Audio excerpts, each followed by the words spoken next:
The Galactic Council had catalogued human anger as inefficient. That was the official term. Human emotional escalation lacked predictive clarity. It did not follow dominance displays or resource scarcity models. It did not correlate cleanly with military posture or territorial loss. Human outrage, according to Council behavioral analysts, was situational, localized, and therefore containable. That assumption held for 27 standard cycles. Until the incident on Karos Station. Karos was a transit hub on the edge of neutral space, jointly administered by 3 Council species. It processed refugees, traders, and minor delegations, low risk, low priority, lightly monitored. Humans passed through often. They were easy to spot. Soft bodies. No clothes. No natural armor. They traveled with children more frequently than any other spacefaring species. A behavior that still puzzled Council sociologists. Children were inefficient. Children slowed evacuation timelines. Children complicated logistics. Children represented future probability, not present utility. Most species left theirs behind. On Karos Station, a human child was hurt. Her name was Mara Ionescu. She was 7 years old. She liked drawing stars badly and loudly explaining what each one might be. She carried a battered data slate full of half-finished sketches and had a habit of asking questions to beings who did not share her language or biology. She had asked the wrong one. The Drellic Enforcement Unit was not stationed on Karos for diplomacy. They were there to maintain order, a term that translated loosely to fear through demonstration. Tall, segmented, plated in black chitin, the Drellic were respected for their efficiency. They had been clearing a corridor. Mara had been in the way. Witness accounts conflicted, but the end result did not. A shove. A fall. A crack as her head struck the deck plating. The station's medical AI flagged it as non-lethal trauma.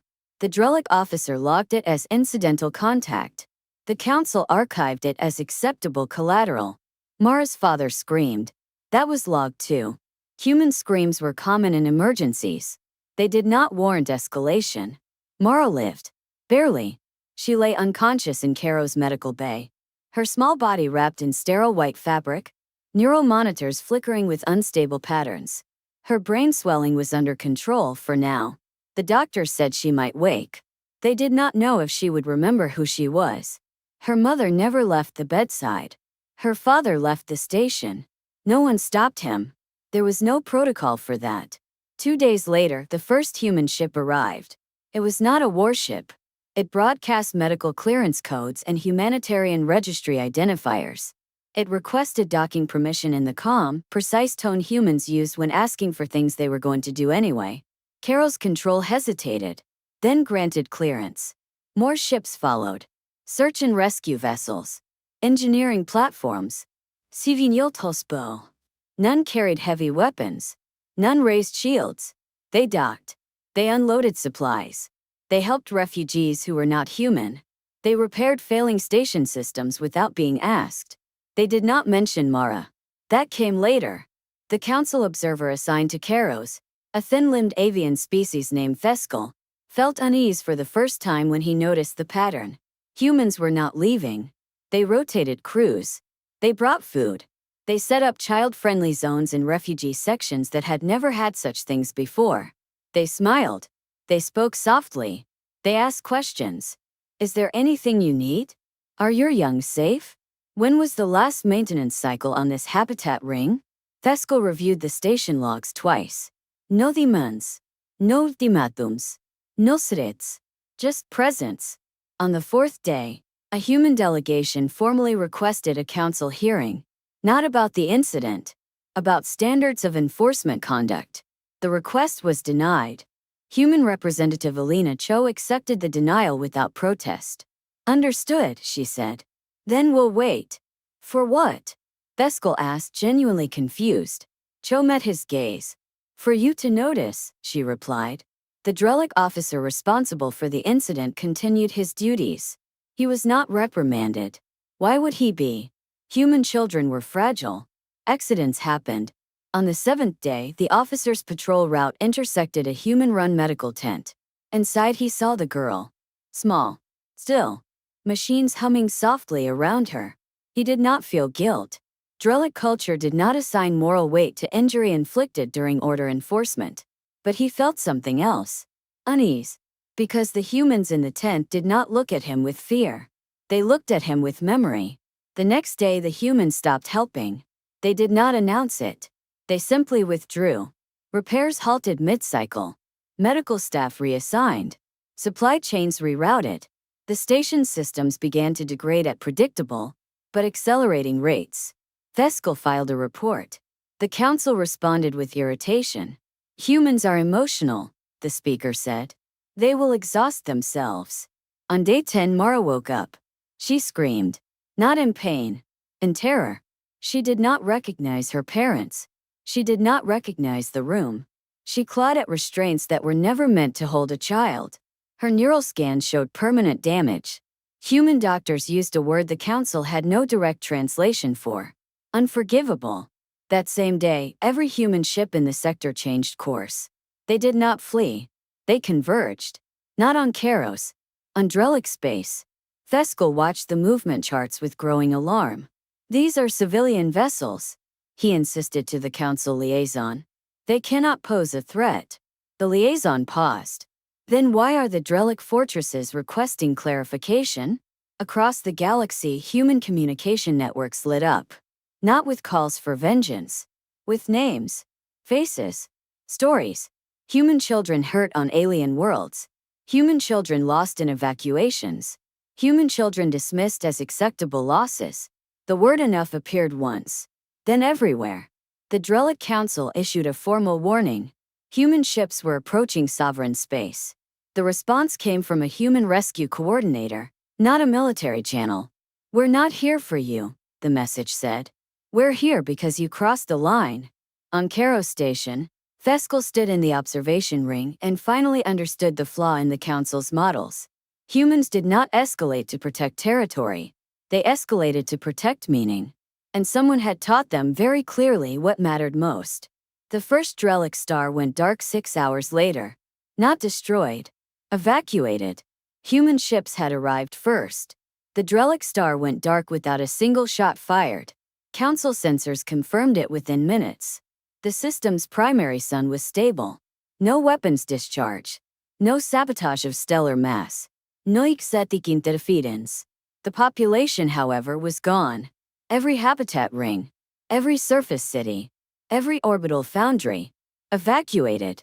Human ships filled the system, not in attack formations but in precise layered orbits. Medical vessels closest in. Transport ships cycling continuously between evacuation points and temporary shelters. Engineering craft stabilizing failing infrastructure long enough for the last Drellic civilians to escape. The Drellic military arrived too late. Their war fleets dropped out of hyperspace into a system already empty of targets. And full of humans. The Drellic High Marshal opened a channel. Mandibles flaring in rage. You dare trespass sovereign space, it roared. Withdraw immediately or... The human responder on the other end did not look like a soldier. She wore a plain jacket marked with rescue insignia. Her hair was pulled back messily, her eyes tired. We're not trespassing, she said calmly. We're preventing casualties. You are occupying our system. No, the human replied. We're clearing it. The channel closed. Across Drellic space, the pattern repeated. Human ships arrived ahead of council warnings. Ahead of military response times. Ahead of evacuation orders the Drellic themselves had not yet issued. They shut down reactors safely. Depressurized weapon platforms after removing maintenance crews. They escorted civilian transports through asteroid belts their own navy had deemed too dangerous to navigate quickly. They left nothing broken. Nothing burning. Nothing occupied. Just empty.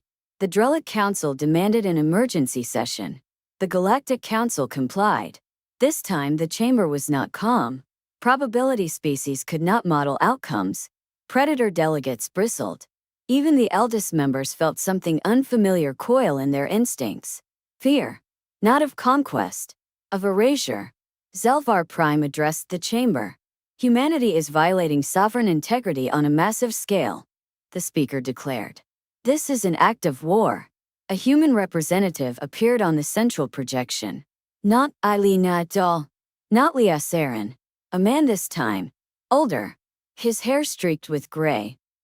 His face bore the look of someone who had slept very little since learning bad news. War? He repeated softly. He tilted his head. No, he said. This is enforcement. The chamber erupted. You lack the authority, shrieked a Silicon delegate. The human nodded. Correct. You cannot dictate consequences, another snapped. Again the nod. We're not dictating, the human said. We're demonstrating. Zelvar leaned forward. Demonstrating what? It demanded. The human's gaze hardened.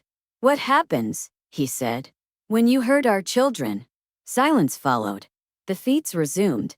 Drellic worlds, one by one, emptied under human supervision. Not a single civilian death. Not a single infrastructure collapse beyond what evacuation demanded. And everywhere the humans went, they left behind data beacons, recordings, medical scans, witness testimony, footage from Cairo Station, Mara's fall, her father's scream, her mother's shaking hands as she held a child who no longer knew her name. These were not threats. They were receipts. The Drellic protested. They accused humanity of cultural terrorism, of emotional warfare, of collective punishment. The human response was identical every time. This ends when you acknowledge the line. The Drellic did not understand. Until one of their own young was injured during a forced evacuation. A minor injury. Non-lethal. Locked as acceptable loss. The humans stopped everything. All ships. All operations. They turned around. And left. The Drellic child died an hour later when an aging life support system failed. The High Marshal howled in rage. And finally comprehension dawned. This was not vengeance. This was instruction. The humans were not killing Drellic children. They were making the Drellic feel what neglect looked like. What indifference cost. What it meant when someone stronger decided your young were not worth slowing down for. Emergency envoys were dispatched immediately. The Drellic Council begged for mediation. Zelvar reconvened the Galactic Council for the third time in as many cycles. Human representative Alina Cho returned to the chamber. You've made your point, Zelvar said stiffly. Cease this operation. Cho folded her hands. Has the Drellic Enforcement Unit been held accountable? She asked. No, Zelvar admitted. Has the Council reclassified harm to human children as an automatic red line violation? Jalkontin. Silence. Jalnot. Then we're not done. The chamber shook with outrage. You will collapse entire species, cried one delegate. Cho's voice remained level. No, she said. We're ensuring they survive better. Zelvar's neural filaments dimmed slightly. What do you want? Cho did not hesitate. Recognition, she said. That children are not collateral. Not ours. Not yours. Not anyone's. And if we refuse? The speaker asked. Cho leaned forward, eyes steady. Then we'll keep teaching. The council capitulated within the day. The Drellic officer responsible for Mara's injury was surrendered. Publicly. Unprotected. Drellic cultural law demanded execution. Humanity refused it. Instead they demanded exile. Permanent. The officer would live. Knowing exactly why his species had nearly vanished overnight. On Cairo Station, Mara learned to walk again. Her memories never fully returned. But she learned new ones. Human volunteers rebuilt the refugee wing into a place with color and sound and light. Alien children played there too under strict new enforcement rules. Mara learned to draw again. Her stars were still bad. They were still loud. The Galactic Council amended its charters quietly. A new classification was added. Absolute red line species protection. Juveniles. No exceptions. No exceptivelosis. No enforcement latitude. No one credited humanity. No one needed to. Across the galaxy, a new understanding spread faster than any decree. You could fight humans. You could threaten them. You could even kill them. But if you hurt their children, the galaxy had learned what enough meant. And no one was eager to relearn the lesson.